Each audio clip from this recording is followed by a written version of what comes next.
Olá pessoal, tudo bem? Sejam bem-vindos aqui ao canal, eu sou o professor Hernani e nesse momento nós estamos iniciando mais uma playlist aí com um assunto extremamente importante para vocês: trigonometria. A trigonometria é a área da matemática que estuda, que se dedica às relações métricas existentes entre os ângulos e os lados de um triângulo. Apesar da sua origem exata ser desconhecida, acredita-se que a sua origem tenha acontecido por volta do século 4 ou 5 a.C. O desenvolvimento dessa teoria foi motivado pela necessidade de se determinar distâncias que não poderiam ser medidas diretamente, como as medidas astronômicas e as medidas relacionadas à agrimensura. Eu espero realmente que vocês gostem desse trabalho. Vai ser uma playlist bem completa, recheada com teoria e muitos exercícios. Gostaria que vocês acompanhassem tudo isso aqui no nosso canal. Sejam bem-vindos mais uma vez. Vamos junto, galera!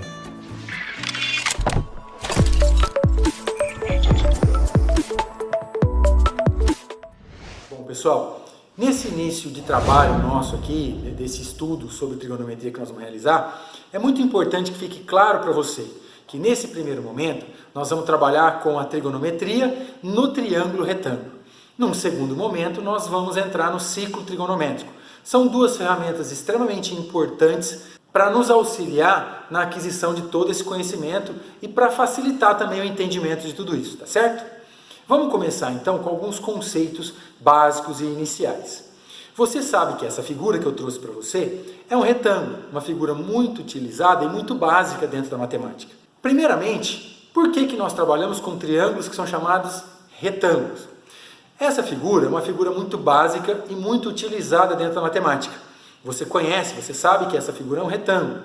O retângulo tem os dois lados opostos, os dois pares de lados opostos paralelos e congruentes. E também tem todos os ângulos iguais a 90 graus. Nós temos 4 ângulos retos, tá certo? Eu posso traçar pelo retângulo, através do retângulo, duas diagonais que cortam, cruzam vértices que não são consecutivos. Um exemplo de uma diagonal está aí para você, essa linha tracejada em vermelho. Essa linha me permite separar, então, dividir o meu retângulo em dois triângulos de mesma área.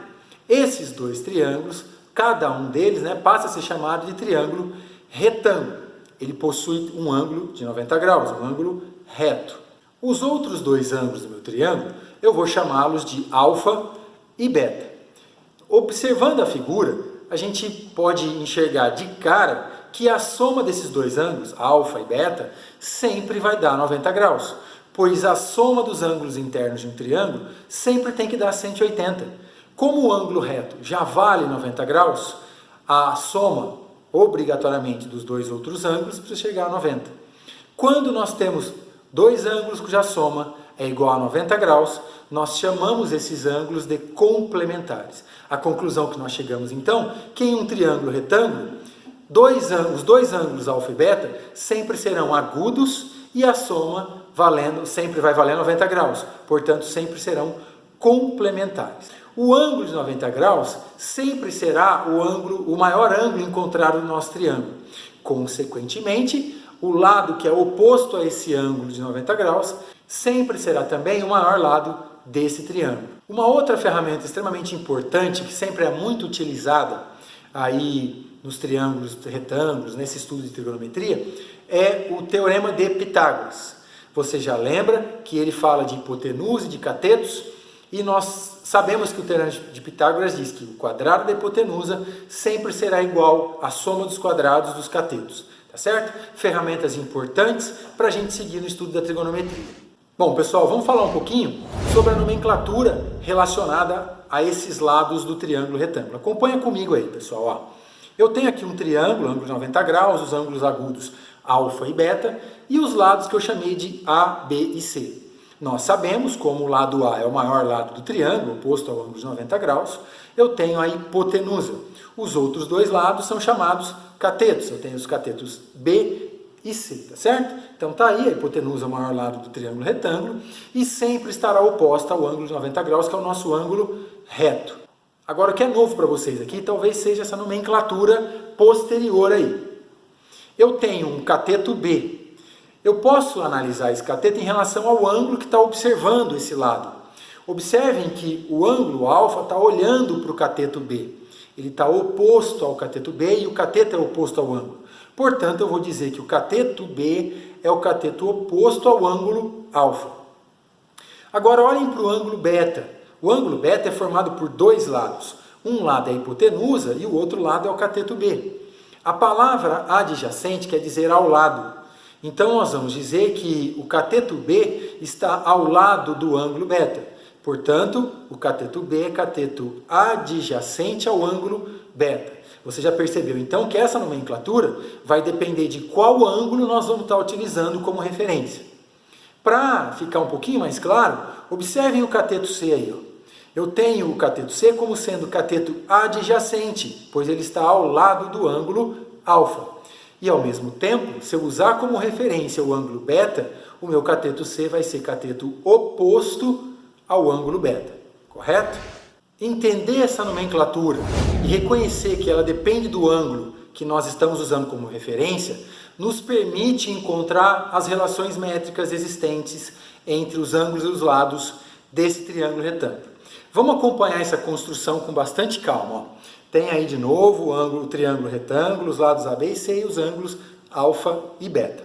Se eu usar como referência o ângulo alfa, olha o que a gente encontra. Eu tenho o B como cateto oposto, cateto para onde o alfa está olhando, e tenho o A como sendo a minha hipotenusa. Eu posso criar uma relação, uma razão, uma divisão entre esses dois lados. Fazer a divisão B sobre A, ou seja, cateto oposto sobre a hipotenusa. É uma divisão possível de se construir no triângulo, tá certo? Nós estamos criando razões e vamos dar nomes para essas razões. Tá? Então eu tenho aqui, vou chamar de seno do ângulo alfa, a divisão entre o cateto oposto e a hipotenusa, referentes a esse ângulo. Portanto, o seno do ângulo alfa nesse triângulo é calculado através da divisão B sobre A. Então, olha que importante, eu crio uma razão, eu crio uma divisão, chamando essa divisão de seno desse ângulo alfa, porque é o ângulo alfa que eu usei como referência para encontrar o cateto oposto. Da mesma maneira, eu posso criar uma segunda razão. Observem comigo. Eu tenho aqui agora o C como sendo cateto adjacente ao ângulo alfa. O A sempre vai ser hipotenusa. Você já percebeu que o que vai mudar são os catetos, porque quando eu mudo o ângulo, o cateto oposto passa a ser cateto adjacente e vice-versa. Essa segunda relação, você está percebendo que eu posso dividir cateto adjacente pela hipotenusa. Então eu tenho aí cateto adjacente por hipotenusa, é C sobre A, e nós vamos chamar essa razão de cosseno do ângulo alfa. Tá? Então a gente representa aí por cos de alfa, cosseno de alfa, igual cateto adjacente pela hipotenusa, ou C sobre A. Uma terceira razão que nós podemos criar nesse triângulo, é a seguinte. Ó. Observem aí, eu tenho agora o cateto oposto, B, e eu vou dividi-lo pelo cateto adjacente C. E vou chamar essa divisão de tangente do ângulo alfa. Então, a tangente do ângulo alfa nada mais é do que a divisão entre o cateto oposto a esse ângulo pelo cateto adjacente a ele, ou seja, B sobre C. Nesse momento, você pode estar se perguntando aí, mas professor, e se eu dividisse hipotenusa por cateto oposto? Se eu dividisse hipotenusa por cateto adjacente? Ou cateto adjacente por cateto oposto? Essas divisões, essas relações, elas existem, mas nós vamos estudá-las só quando a gente for partir para o estudo da matéria, da parte da trigonometria, que nós vamos ver no ensino médio, tá certo? Elas existem sim. Aqui no nono ano nós trabalhamos com essas relações básicas e logo lá no final dessa sequência de trigonometria no triângulo retângulo, nós vamos entrar nas relações chamadas de inversas, tá ok? Bom, uma análise interessante que nós podemos fazer aqui é a seguinte. Observe que eu usei como referência o ângulo alfa. Agora vamos usar como referência o ângulo beta. Eu vou encontrar então o seguinte. Ó. O seno do ângulo beta, a definição, a construção da razão continua sendo a mesma. Cateto oposto sobre hipotenusa, sempre que a gente falar de seno. Agora, como o ângulo mudou para beta, quem é o cateto oposto do ângulo beta? É o cateto C. Então, o seno de beta passa a ser C sobre A. E você já observou que eu coloquei essa estrutura na cor vermelha. Compara essa estrutura lá com o cosseno de alfa. Também eu tenho C sobre A. Nós já vamos falar sobre isso daqui a pouquinho, muito importante. Vamos para a segunda construção, cosseno. Olha o cosseno de beta. Quem é o cateto adjacente ao ângulo beta agora? É o próprio cateto B. Então, cateto adjacente por hipotenusa, cosseno de beta, me leva a B sobre A. Por fim, eu tenho a tangente de beta. A tangente de beta continua sendo o cateto oposto sobre o cateto adjacente, mas devido à mudança do ângulo, eu mudei o cateto oposto e o adjacente. Eu tenho C como cateto oposto ao beta e eu tenho B como cateto adjacente a ele, tá certo? As cores nos mostram o seguinte: observem o cosseno de beta, B sobre A, e observem o seno de alfa, também é B sobre A. Nós vimos então que o seno do ângulo alfa é exatamente igual ao cosseno do ângulo beta. Vimos também que o cosseno do ângulo alfa é exatamente igual ao seno do ângulo beta. Essas relações são importantes. Nós vamos chegar a conclusões agora que vão nos ajudar bastante na resolução de alguns exercícios lá na frente, tá certo? Então você pode observar aí o seguinte, ó, alfa e beta sempre serão dois ângulos complementares. Então, sempre que você tiver dois ângulos complementares, você pode ter a certeza, pode concluir que seno de alfa sempre vai ser igual ao cosseno de beta. Então, por exemplo, se eu tenho um ângulo alfa medindo 40 graus, o ângulo beta vai ter que medir 50, porque 40 mais 50 dá 90 graus.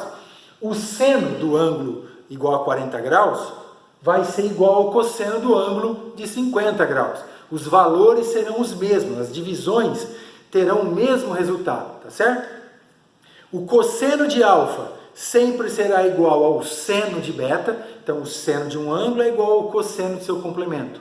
O cosseno de um ângulo também será igual ao seno do seu complemento. E por fim, a tangente de alfa é o inverso da tangente de beta. Provando tudo isso para você, muito simples. A tangente de beta, você está vendo aí, que é C sobre B. Nós podemos acrescentar o denominador 1 aqui, e você também já sabe que toda mudança que eu faço numa equação de um lado, se eu fizer do outro, a igualdade é mantida. Então vamos inverter essa fração do lado esquerdo, escrevendo tangente de beta sobre 1 como sendo 1 sobre tangente de beta. Se eu invertir o lado esquerdo, eu tenho que inverter o direito e fica B sobre C. Só que você sabe, observando aí na figura, aí na tela para você, que B sobre C é exatamente a tangente de alfa. Então está provado que a tangente de um ângulo sempre vai ser igual ao inverso da tangente do seu complemento. Como consequência apenas, se eu passar a tangente de beta multiplicando, o produto de dois números, onde um é o inverso do outro, sempre dá 1. Relações importantes para você gravar aí no começo, que vão nos ajudar na resolução de algumas equações trigonométricas bem lá na frente e alguns exercícios aqui no começo, tá certo? Bom, pessoal, essa é a primeira aula teórica que eu trouxe para vocês, espero que vocês tenham entendido e gostado. Se você gostou, quer saber como a gente aplica essas razões na resolução de alguns exercícios básicos agora no começo, assista o próximo vídeo que eu trouxe uma lista legal aí para a gente começar a resolver exercícios sobre trigonometria no triângulo retângulo. Pessoal, não se esqueçam, se inscrevam no canal, compartilhem esses vídeos com os seus colegas para que vocês venham ajudar o nosso canal aí. Deixa o seu like e qualquer comentário que você quiser fazer, nós estamos à disposição para responder para vocês. Grande abraço e até o nosso próximo vídeo. Valeu, galera!